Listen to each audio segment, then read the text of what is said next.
Hi guys, so recently I read something funny I wanted to share with you. In my work as a counselor, I have to establish diagnosis, and to establish diagnosis you have to check symptoms that person has. So here are the symptoms or the criteria for being diagnosed with succulent addiction. So number one, seeking out other addicts. Some succulent addicts use social media and other technological outlets to pursue their insatiable horticultural needs. I'm guilty for that one. That's why I have my channel. Number one reason. Number two, forgetting to eat. Some succulent addicts will forego meals to pursue their passion or will insist on eating while gardening. I definitely have this symptom as well. Number three, succulent-centered vacations. Even if you think you are an innocent family getaway, chances are a true succulent addict is secretly in search of nurseries. So I very much have this third symptom. So wherever I go now, I check out if there is any botanical gardens, any places to go and see succulents, if there is any greenhouses, nurseries, even in small towns, or if there is any collectors and societies that I can contact and see their collection. And here is what is saying about succulent addiction. Studies show that succulent addiction is shockingly widespread. There is no known cure, and succulent addiction is highly contagious. Warning, disturbing a succulent addict while he or she is gardening, repotting, shopping, looking at pictures, reading about succulents can be dangerous. Proceed with caution. So actually, when I arrived to my hometown, I was researching if there is any place to go, and I discovered that there is a small local nursery. This is a really small town.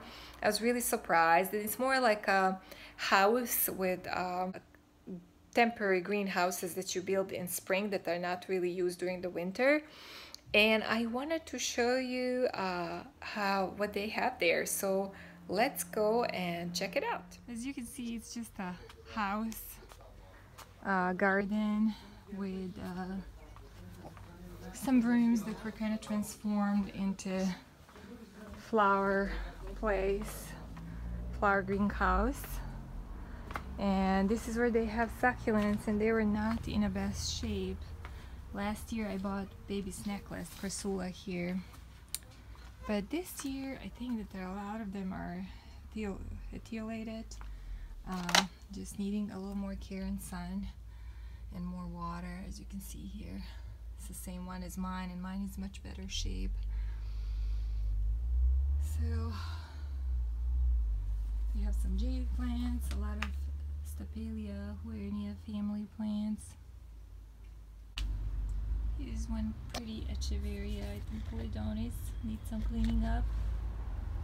There is some little guys here on the floor that probably don't get a lot of sunlight. And here are some of their propagation trays where they're trying to propagate jade, some Stapelias. And all the way on the bottom, some cactuses and succulents that, as you can see, are not doing very good because they don't have time for them.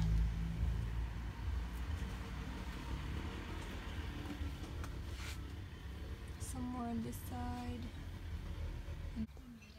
Look at this cute cluster here, guys. It's so hard because of the sun to record them.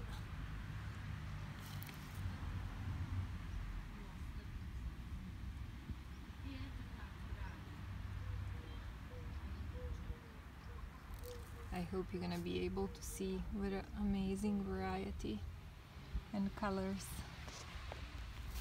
Look at these huge ones here, red. Those three big ones that have little pups growing, they're only $1.50. I can't carry them or have them in my apartment, but I'm thinking to get some for mom and dad and have them plant.